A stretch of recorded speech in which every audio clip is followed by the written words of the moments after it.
México lindo y querido, si muero lejos de ti, que digan que estoy dormido y que me traigan aquí, dice una de las canciones más características del país que me vio nacer. La canción la hizo famosa Jorge Negrete, uno de los cantantes más prestigiosos del siglo XX mexicano. Bueno, ¿y qué si les digo que en la voz de Negrete había todo un entrenamiento italiano? Sí, así es, uno de los personajes que ayudó a definir la imagen y la música del ranchero se entrenó en canto operístico. Quédense por aquí, que hoy quiero llegar al punto medio entre los teatros, la cultura popular y el nacimiento de otras artes como el cine, muy brevemente, eso sí. En el episodio de hoy vamos a hablar del verismo en la ópera y cómo la ópera italiana ayudó a moldear voces que hoy son icónicas. Mi nombre es Esteban Castorena y esto es Verde, Blanco y Rojo, podcast bicultural entre México e Italia.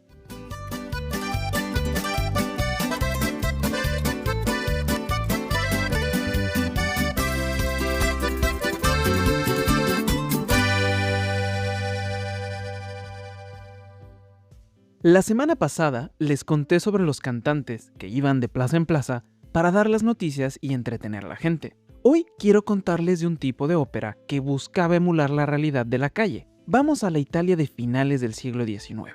Durante décadas, la ópera estuvo dominada por el bel canto. Les hablaré más sobre eso en breve, se los prometo. Todo giraba en torno a la música de Rossini, Donizetti, Bellini. Pero hacia 1890, un grupo de compositores se hartó de las historias tan lejanas de la vida cotidiana. Querían llevar a la escena la vida real. Así fue, damas y caballeros, que llegamos a la ópera verista. ¿Veri qué? Me preguntan ustedes.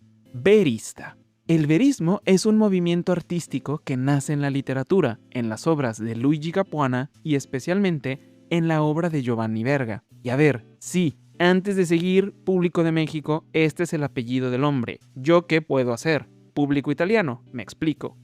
En México, verga es una forma vulgar de llamar a los órganos sexuales masculinos. Para un mexicano, escuchar Giovanni Verga es como decir Giovanni Cabolo. Ajá. Bueno, Giovanni Verga, siciliano, comenzó a escribir una literatura cruda que reflejaba la verità, es decir, la verdad de los pescadores y las personas comunes y corrientes. Dejó de lado la aristocracia para hacer un retrato de lo que se veía por las calles. Su obra ha sido importantísimo en la historia cultural italiana. No solo el verismo dio un salto hacia la ópera. Posteriormente, llegó también al cine e influyó en grandes directores que cambiaron la historia. Todo el cine neorrealista, desde Visconti, pasando por Rossellini y compañía, está en deuda con Giovanni Verga. Así de sencillo. Volviendo al canto, compositores como Pietro Mascagni y Ruggero Leoncavallo dedicaron gran parte de su obra a este realismo en el que salían a relucir las pasiones y dificultades de la vida cotidiana. A Pietro Mascagni debemos Cavalleria Rusticana, un drama en un acto que se inspira directamente en un cuento de Giovanni Verga. La ópera de Mascagni es un clásico absoluto del verismo y dura 1 horita y media, más o menos como una peli. La pueden encontrar completita en internet y el intermedio musical, créanme que es hermosísimo. A Ruggero Leoncavallo debemos una obra todavía más icónica, Pagliacci, este drama que es famosísimo en el que un payaso llora porque le están poniendo los cuernos. Vaya, que hasta los Simpson han parodiado esa ópera con Bob Patiño en el papel del payaso. Las historias veristas están llenas de celos, traición y muerte. Estas dos obras no son la excepción, para nada. En el caso de Pagliacci, es curioso además notar cómo precisamente este drama retrata a una compañía de teatro itinerante. Algo muy sugestivo si pensamos en la distinción entre el arte callejero y el arte destinado a las salas de teatro. No les cuento más, también la encuentran en internet con interpretaciones excelentes como las de Pavarotti o la de Plácido Domingo. El meollo del asunto de todo esto es el siguiente. No se puede cantar de la misma manera una ópera que narra historias de la burguesía que la ópera que narra historias de la calle. En la actualidad, nuestros oídos no están acostumbrados a distinguir de forma tan inmediata, pero en la ópera no todas las formas de cantar son iguales.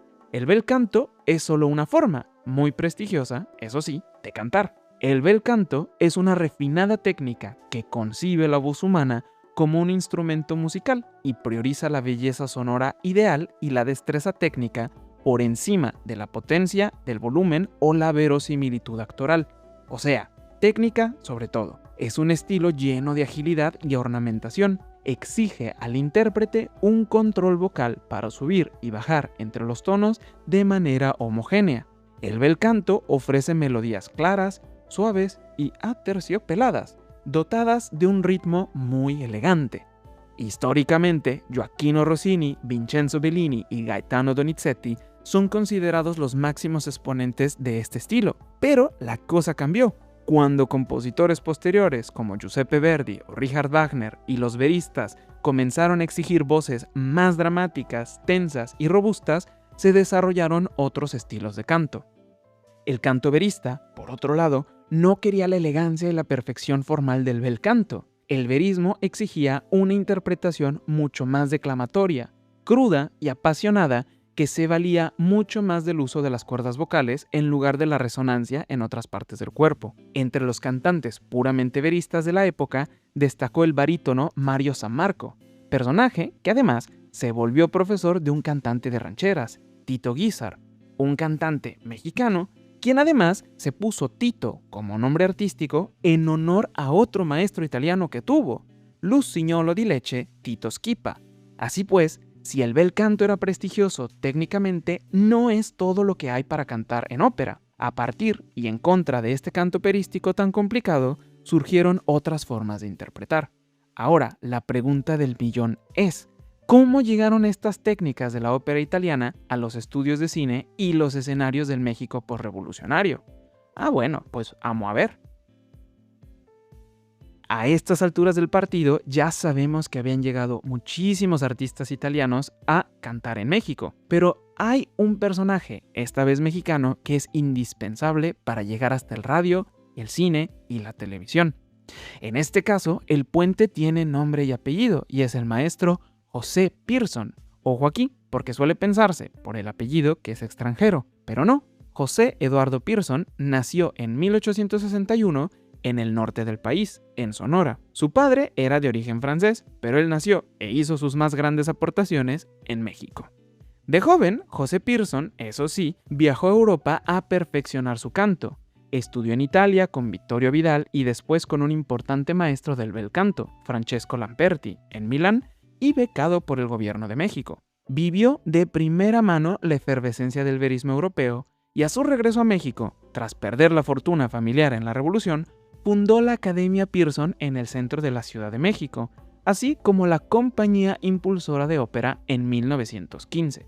Pearson, además, era un filántropo al que más que el dinero le importaba el arte en sí mismo. Es bien sabido que si veía a un alumno talentoso, pero pobre, no solo no le cobraba, sino que le daba alojamiento en su propia casa. Por la Academia Pearson pasó la realeza de la música mexicana de la época.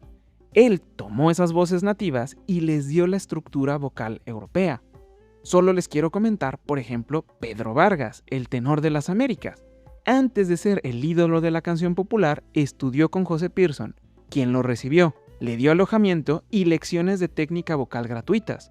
El debut profesional de Pedro Vargas, incluso antes de convertirse en cantante de ranchera, fue en enero de 1928 en el Teatro Esperanza Iris de la Ciudad de México, por recomendación del propio Pearson, y cantó en el rol de Turiddu, el personaje principal de Caballería Rusticana de Mascagni. Sí, poco después, Pedro Vargas, ahora sí, se decantó por la música popular, pero su entrenamiento vocal, escuchen una grabación, es notorio y se nota que aprendió a cantar ópera. No voy a hacer aquí una lista de todos los intérpretes, hombres y mujeres, que usaron técnicas italianas para cantar ranchera gracias a Pearson, así que me iré con el caso más icónico, el del charro cantor Jorge Negrete. Antes de ser charro, Negrete fue casi de todo. Se graduó del heroico colegio militar como teniente de caballería y de intendencia, con calificaciones que lo mandaron después a completar estudios en París y en Roma. Y ojo, porque desde niño, en el colegio alemán Alexander von Humboldt, ya hablaba alemán, inglés y después aprendió francés, italiano y sueco. Encontré en algunas fuentes que incluso estuvo aprendiendo náhuatl. Cuando llegó a la Academia de Pearson, Negrete tenía ya toda una formación de corte europea, ¿cómo no? Nada más le faltaba la parte vocal. En esa academia coincidió con Pedro Vargas, con Juan Arbizu y Alfonso Ortiz Tirado, toda una generación de voces mexicanas afinándose bajo la misma técnica italiana, al mismo tiempo, en el mismo salón y con el mismo profesor. Fue incluso el propio Pearson quien le abrió la puerta al radio a Jorge Negrete. Negrete tiene poco más de 20 años y debuta en la radio en la cadena XETR, pero no con una canción popular. Entra cantando arias de ópera, O Sole Mio incluida. 2 años después, en 1932, graba piezas de ópera, pero bajo un nombre que no es el suyo, Alberto Moreno. Sobre esto hay varias cosas que decir. La primera es que actualmente en YouTube se puede encontrar una versión de O Sole Mio cantada por Jorge Negrete. Lo curioso es que es una adaptación al español, entonces la verdad es que suena raro escucharla porque es una letra completamente diferente, pero bueno, es una curiosidad. Y sobre el nombre Alberto Moreno, aquí me quiero detener, porque el dato es interesante si pensamos que por qué un cantante con esa formación, o sea, canto operístico, bel canto, canto verista, de repente decide esconder su propio nombre para cantar ópera. Las fuentes no lo dicen y tal vez nunca lo vamos a saber. Yo me imagino que Negrete no quería que su nombre se asociara a ese tipo de arte, que, como lo hemos dicho antes, ya se consideraba elitista y estaba decayendo en popularidad. Sabemos que, años después de que cantara esas óperas, cuando Negrete ya era el ídolo indiscutido del pueblo, sus enemigos hurgaron en su pasado y encontraron esas grabaciones. Cuando el charro cantor fundó el Sindicato de Trabajadores de la Producción Cinematográfica y reorganizó la Asociación Nacional de Actores para defender a sus compañeros de gremio, los productores a los que incomodó empezaron a correr el rumor de que Negrete en el fondo era un aristócrata y que era un hipócrita y despreciaba la música ranchera. O sea, la misma voz, la misma formación europea, primero la escondió bajo un seudónimo y después la usaron en su contra. Fíjense nada más la tensión que encarna Negrete, como si la formación operística no pudiera dar voz al pueblo. Muy particular, ¿no? Al final, cuando el cine lo consagró en 1941 con Ay Jalisco, no te rajes, esa técnica italiana que aprendió con Pearson dejó de esconderse y se volvió el sostén del aire, la potencia y el brillo con el que canta canciones como México lindo y querido. Incluso grandes tenores como Plácido Domingo y Alfredo Kraus lo pusieron después como un ejemplo de cómo se debía cantar. Así de buena era su técnica vocal. Cuando Negrete murió en Los Ángeles a los 42 años, víctima de una serie de problemas médicos, México completo guardó un luto. Tardaron 2 días en llevar su cuerpo desde Estados Unidos hasta su país natal. Desde el principio, claro está, se consideró inaceptable que Jorge Negrete tuviera un entierro en Estados Unidos. México lindo y querido, si muero lejos de ti, que digan que estoy dormido y que me traigan aquí. Él mismo cantó esas líneas, ¿no? En México, los cines guardaron 5 minutos de silencio y cerca de 10,000 personas, formando vallas humanas, acudieron a recibir sus restos y acompañarlo hasta su sepultura. El cortejo avanzó por las calles llenas de gente que observaba en silencio el paso del auto fúnebre. En el teatro, colegas sindicalistas y público desfilaron para despedirse. María Félix, una actriz importantísima y viuda de Negrete, rompió en llanto durante la ceremonia y estaba consolada solo por su hijo, Enrique. También estuvo presente el mismo Pedro Vargas, con quien Negrete compartía formación operística y tesitura de tenor. Después, con el sombrero sobre el féretro, la multitud siguió el cortejo hasta el Panteón Jardín. Su funeral demuestra cómo Negrete, el aristócrata, entre comillas, el cantante de ópera con seudónimo, terminó siendo, para el pueblo, uno de los suyos. Damas y caballeros, con esto damos por concluido este dossier dedicado a la música. Para la próxima tanda de episodios me voy a adentrar en las artes visuales. Buscaré la presencia de mexicanos en Italia y de italianos en México a través de las artes.